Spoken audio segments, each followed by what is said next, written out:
เพื่อลมฮะเอาเพื่อลมเอา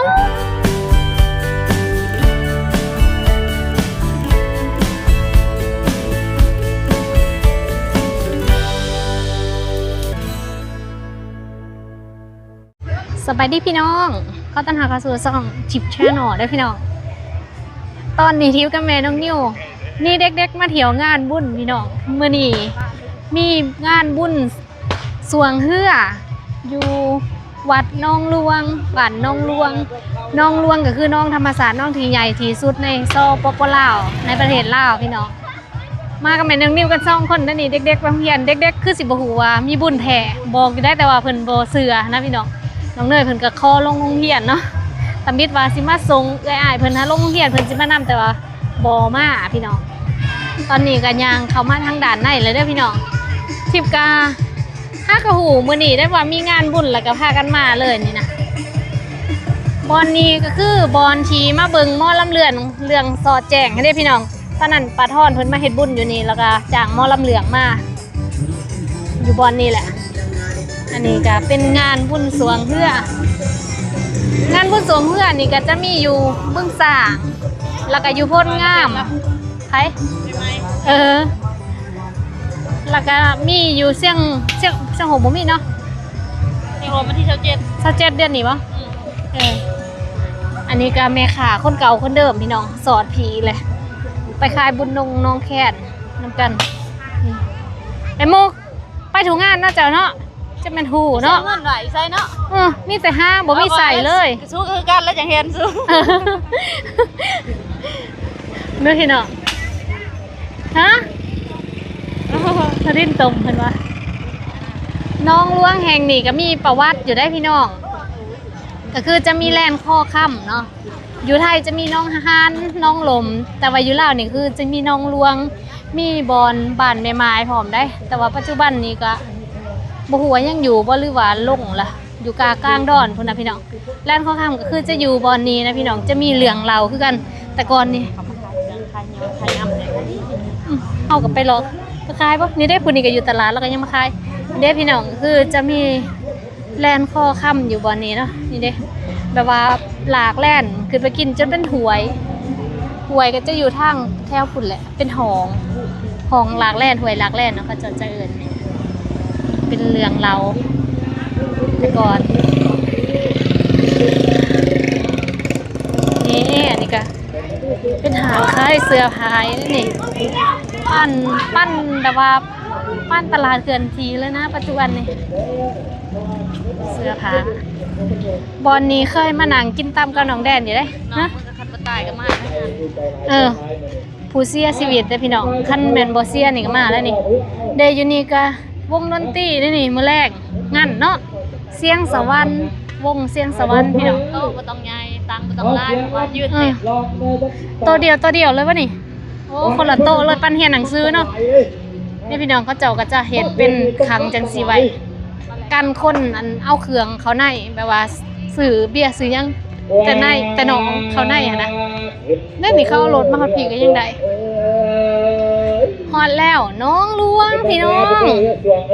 เด้บอลเพื่อสวงเด้นั่นไส้เส้นไส้อยู่นั่นโอ้ยบ่มีก่อนละพอกันนะใครจะบ่ลงทุกมื้อไหนเนาะบ่แพทย์ไปแล้วได้ก็ไปได้บ่แพทย์ป้าพี่น้องคันว่าน้องที่บ่เสียนี่ก็มาฮอดผีแล้วนี่งานบุญอยู่ไสกะฮูเบิดตามภาษาวัยรุ่นที่ได้บอลพาเอาซะนั้นแล้วทางพี่คันจะเอาเรือนมันสิบ่ได้บ่ลำบ่มีก่อนเด้อบ้านน้องลวงบ่นี้แล้วก็แม่นทางไปบ้านสะแยกแล้วก็ข้ามไปโรงเรียนบ้านดอนทองได้ไปเด้อไกลๆกันนำได้เบิดเลยบ่เป็นเอกภาพก็ได้นี่ได้บ่คนลายอยู่ได้เนาะลายอันนี้แม่นคณะกรรมการได้พี่น้องแต่ว่าทีมนี้มารอเอาบรรยากาศทีละได้ทางนั้นคณะเพิ่นเฮ็ดแล้วได้เนาะศาลาหนามอยู่บนนั้นน่ะอันแม่เทพเอ้ยอันพระบันไทยว่าบ่มีผู้จ้างมาจ้างเพิ่นเด้อบ่ได้นี่ตะวันเอาใหม่ตัวนี้พระบันไทยเอ้ย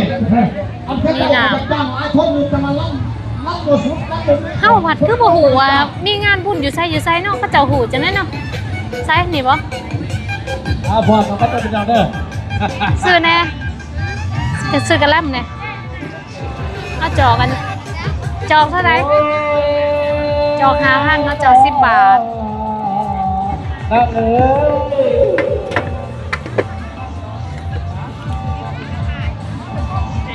มาแต่เส้นเนี่ย มันโอยตั้งแต่รักสาม เอาแก่ มาแต่รัก3พุ่นน่ะเอา2 อัน มันโอยตั้งแต่นกเขานอนยังเอาแก่ตายมันเขาบ้านให้ให้เดี๋ยวแก่ตายผู้ใดคนนั้นเอาแก้มตายแมงเทศเอามาอย่างเงี้ยมาเที่ยวจับอะไรจะไม่สิบวันอันนี้เอาสักที อันนี้เป็นยังซะโอ้น้ำหอมทดลองน้ำหอมฟรีได้แล้วซีดแล้วก็มา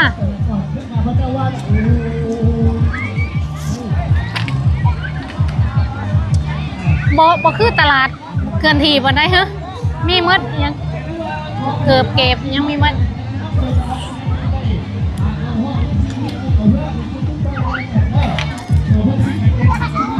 ตัวนี้เป็นศาลากลางน้ำพุ่นซีพายกำลังพายขึ้นไปพุ่นอยู่พุ่นนะจะแม่นจุดปล่อยเหือซีพายทางนี้เอาไปใส่เหือเลยโอ้สงสัยสวงแล้วบ่ลื่นอะไรนี่ น่าจะเป็นคันที่ตกแหลก ไปป่ะ เนาะน่าจะเป็นขั้นที่ตกรอบแล้วตอนนี้เป็นเหือจากวัดพ้นงามพี่น้องเจ้าพ่อน้องสลัด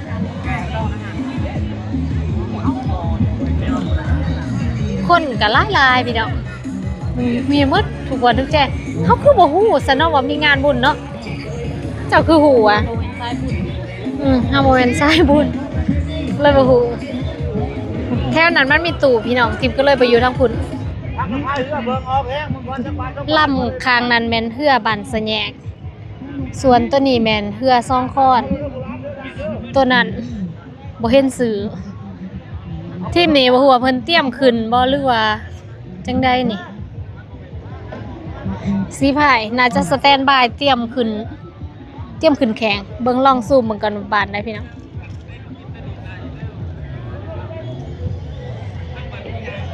อย่างนี้บ้านยังบ้านน้องบัวหลวงเพื่อบ้านนี้เองเพื่อบ้านน้องบัวหลวงตัวนี้อยู่หุ่นกับมีเหืออะไรได้พุ่นน่ะบอลจุดปล่อยอ้าวอันนี้ห้ามบ่นี่อันนี้ห้ามเพื่อแล้วเพราะอันนี้เพิ่นห้ามขึ้นแล้วห้ามขึ้นแล้วสงสัยแข่งแล้วเพื่อลำนี้น้องบัวหลวง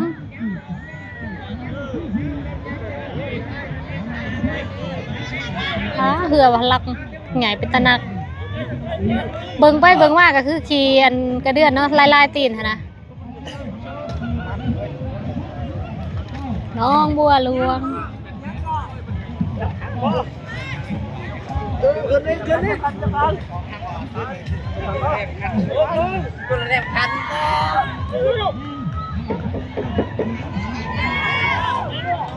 คืนนี้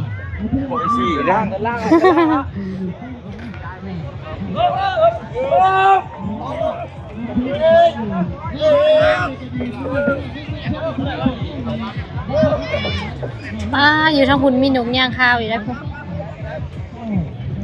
เดทางนี้ขึ้นไปแข่งกันแล้วบ่ฮู้ว่าแข่งไปได้จักล่ำเลยเด้อพี่น้องฮักกะปล่อยบ่หอบซิ่งบ่จังวะเบิดจำเบิดจำเบิดกายสิหอนตัดสิ้นเลยดีกว่ามันมีแต่จักรไล่ล่ำก็ขึ้นไปเลยเนาะอันนี้เป็นล่ำที่ย่างวันนี้แข่งเอาไปเดี๋ยวทางหุ่นกามีคนอยู่ได้หันต้องใส่กรรมการบ่น่าจะเป็นแบบการเวลาเธอลงบ่แม่นคันการเฮือลมมันต้องเฮือจักเด่นนั่นนี่ก็จะมีนี่กรรมการมาจักนี่เห็นวัยรุ่นแต่งโตแบบนี้แล้วก็ คือเทรนหนองผู้เสียเลยพี่น้องแบบนี้แหละสไตล์การแต่งตัวเพิ่นก็ได้วัยรุ่นเดียวรุ่นเล่าวคราวเดียวกันเลยไปพุ่นมีหนูกันย่างพี่น้องพุ่น มีแต่น้องสาง มาผีแล้วบ่จักน้องบึกสางมาผีบ่จักบ่ได้ใกล้กันปานใด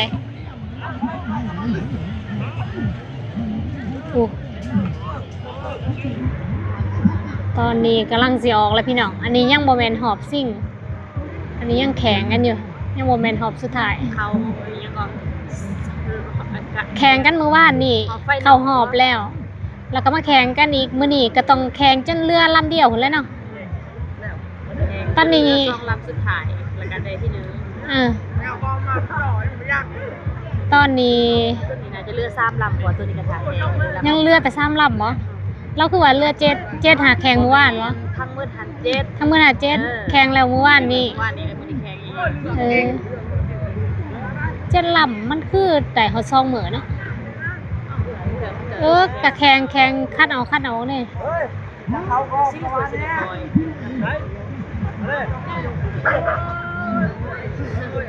เป็นยังดอก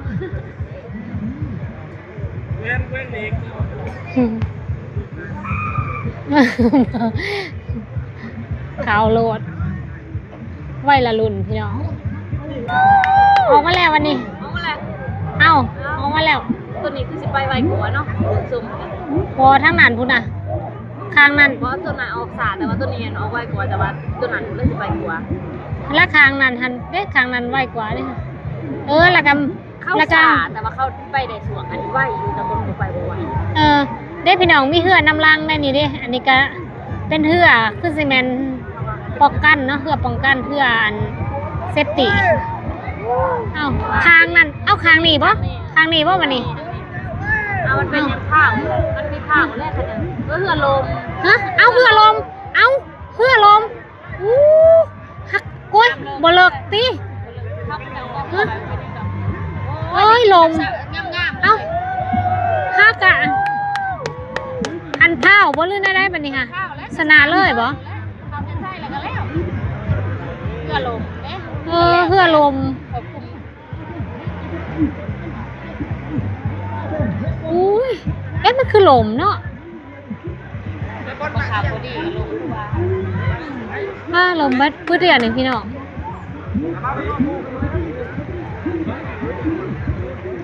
น้ำเลิกอยู่ได้เห็นตะคอ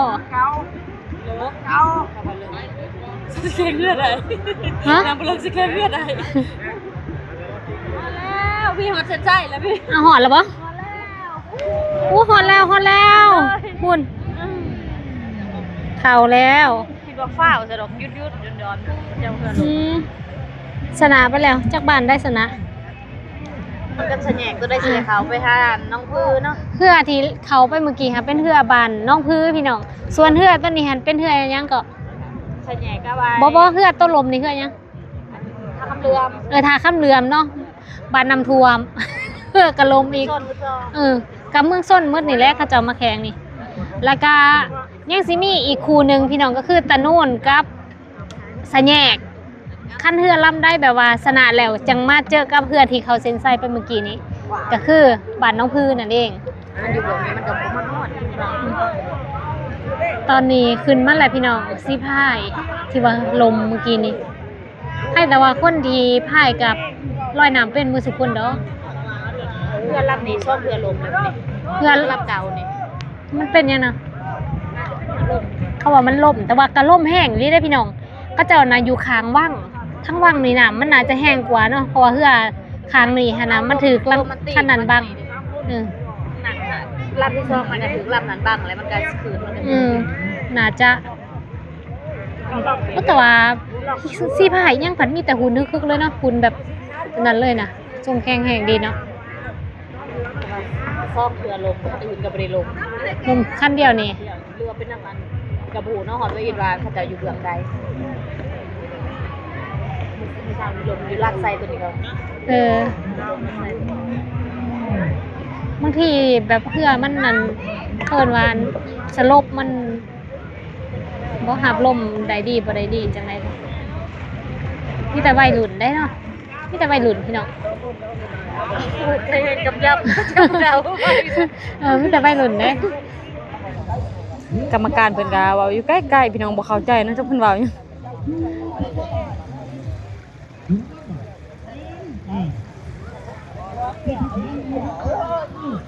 เทพขาวเทพขาวพี่น้องบ้านน้องหลวงเกี่ยมแล้วพี่น้องเกี่ยมแล้วเนาะถือธงเลยเกี่ยมสีปล่อยเหือเลยพี่น้องเสียงอันเชียร์อยู่ข้างสนาม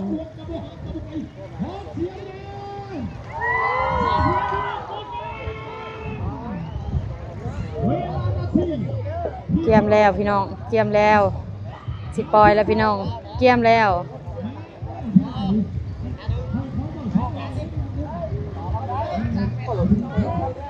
ระยะที่เฮาถ่ายนี่ใกล้เติบพี่น้องแต่ว่าใส่กล่องซูมเข้าไปมันก็เลยบ่นิ่งบ่ได้มาแล้วเอาช่องเถื่อปล่อยยังบ่ได้จักเป็นยังเนาะช่องเถื่อปล่อยแล้วกลับคืนคือเก่ามันบ่พร้อมบ่เพียงกันบ่รู้จังว่าจังใดแม่นบรรทาคำเหลื่อมลมเหืออยู่เรื่อยกรรมการแม่นทาคำเหลื่อมนี่เห็นบ่แสดงว่าเพื่อที่ลมเพื่อที่แข่งบสนาก็ต้องไปแข่งที่3กับที่4เนาะเพื่อที่เป็นครูซิ่งก็ที่1กับที่2โอ้ออกแล้วก็ป้าพี่น้องมาแล้วพี่น้องอันเบิงจะคืออันน้องพื้อันนั้นเนาะแม่นบ่น้องพื้ตัวน่ะเสื้อฟ้าๆคือว่าน้องพื้ก่อนโอ้ใกล้ๆโพดว้าโอ้ค่ะอันนั้นน้ำเลยว้าโอ้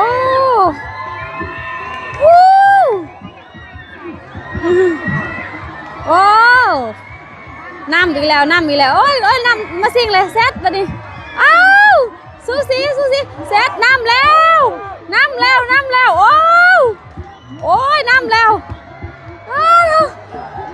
โอ้ยกองเสียกันขึ้นหูป้าโอ้ยน้ำเลยพี่น้องน้ำมาใกล้ๆเนาะวันนี้โอ้ยขาดเลยป้าเชื่อเจนไซเลยยังอีกหน่อยเดียว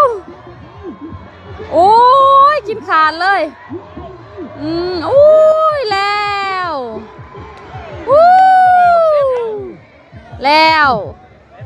อันของเหื่อยังเนาะ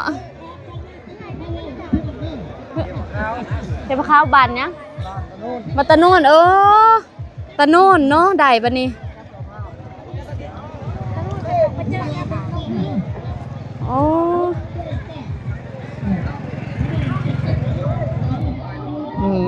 เพื่อบานตะโน่นพี่น้องอันที่แข่งไปเมื่อกี้ในเพื่อบานตะโน่นกับเพื่อบานสะแหยกเนาะแล้วก็บานนี้หัน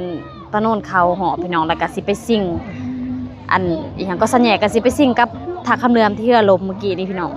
แล้วก็บ้านน้องพื้นน้องกับซีซิงกับตะโนนพี่น้องทีมแพ้ก็แข่งก่อนแล้วก็เหลืออีก2ทีมที่ชนะแข่งน้ำลังเป็นที่1ที่2แล้วพี่น้อง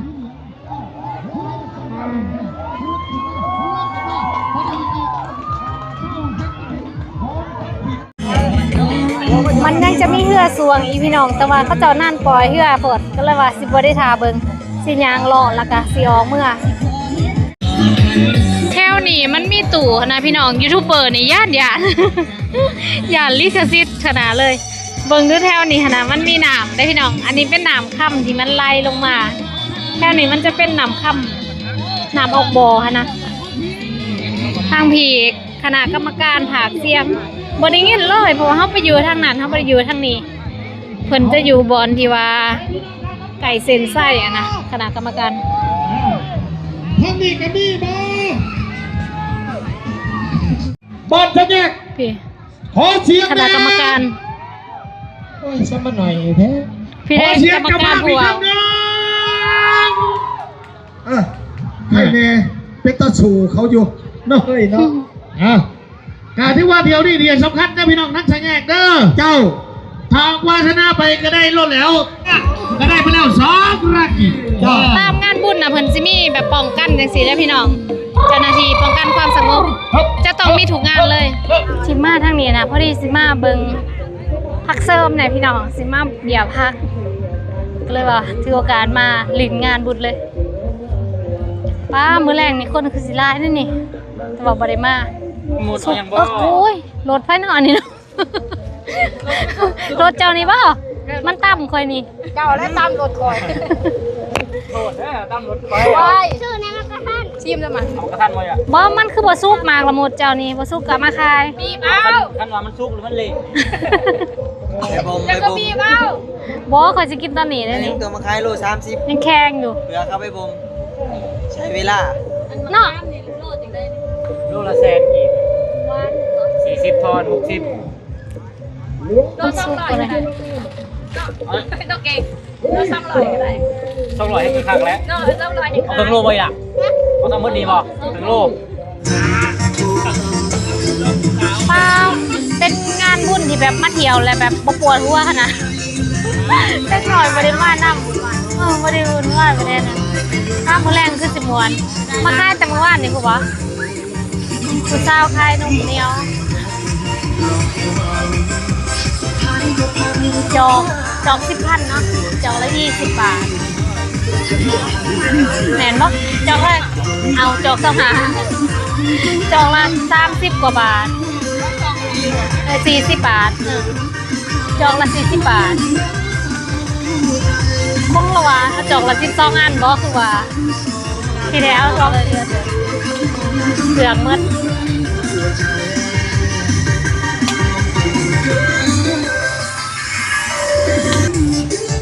แบบว่าเป็นงานบุญแบบว่าไปตันหล่อไล่กว่างานบุญในเมืองได้เพราะว่ามันบ่แออัดนะมันโล่งเนาะ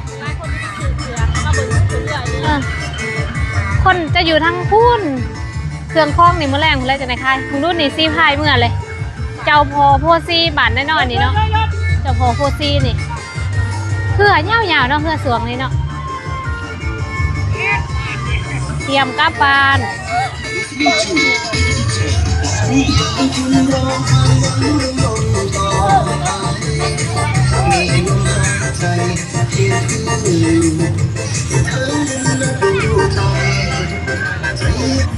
จอกละ40 บาทที่ว่าจอกละ20สินะมันก็คือไก่เอาซาไปใส่นุ่มแป้งเนาะเป็นแป้งเหนียวแต่ว่าใส่แต่นุ่มมันก็เหนียวคือกันคือเขาเอาติ้นใส่นุ่มอันนี้มันก็เหนียวเป็นปลาวานนี่นะเป็นปลาวานได้หารอันนี้กับแมนเขาเจ้าไปงานบุญน้องแขนทำประจ้ะแมนลี่จือเสือต้นอันใดอันเด้ชิ้นลายๆอ่ะไปน้องแคนมานี่ได้จือแล้วนี่เด้มาหอดผีเนาะเมื่อนั้นเห็นอยู่น้องแคนเนาะ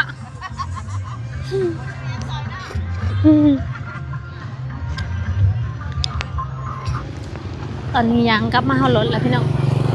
สิเดินทางกลับมานี่สำหรับที่นี่กับสิเจ้าไว้เพียงเท่านี้เด้อมื้อนี้พาพี่น้องมาเปลี่ยนบรรยากาศมางานบุญสวงเฮือตอนนี้ก็ต้นลากลับบ้านกับพี่น้องขอบคุณหลายๆทีเป็นกำลังใจเลยมากขอบคุณ